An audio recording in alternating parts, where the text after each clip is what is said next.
l'usage peut paraître complètement paradoxal entre le racing et le camion de série. Mais tout de même, on est sur de la même technologie, sur les mêmes moteurs.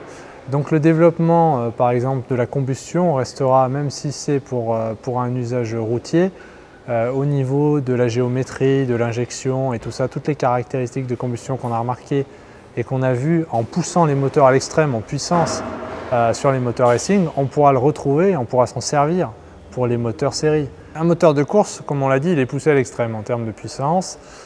Donc ça nécessite d'utiliser des pièces et des matériaux qui sont un peu spécifiques par rapport à un moteur de série. On a besoin d'avoir de l'aérodynamique au niveau interne du moteur, des conduits et tout ça, des choses qui sont parfaites, le plus parfait possible, pour permettre d'avoir les performances les plus élevées. Les points à travailler entre un moteur de course et un camion de série sont similaires et les technologies qui sont implémentées dans un moteur sont les mêmes.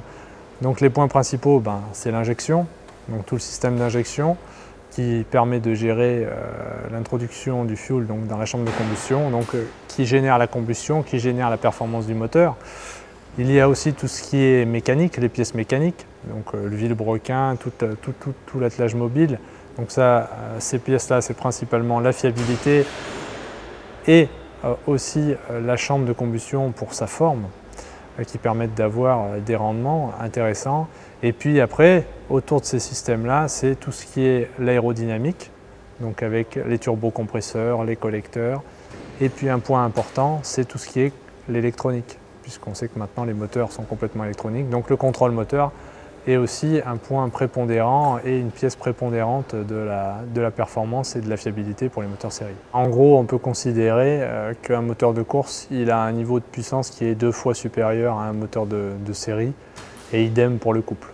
Donc en gros, on multiplie par un facteur entre 2 et 2,5 la puissance entre un moteur de série et un moteur de course. Il y a déjà des choses, oui, qui ont été retransférées, notamment sur du contrôle moteur, des choses qu'on a vues.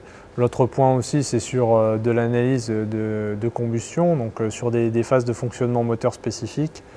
L'autre point intéressant aussi, c'est que, vous le savez, en truck racing, on fonctionne avec du biodiesel à 100%. Et donc ça, c'est pareil, c'est très intéressant, c'est un laboratoire et qui permet d'être appliqué pour tout ce qui est vieillissement des pièces et puis analyse de durabilité des systèmes complets et être implémenté en série sur les véhicules.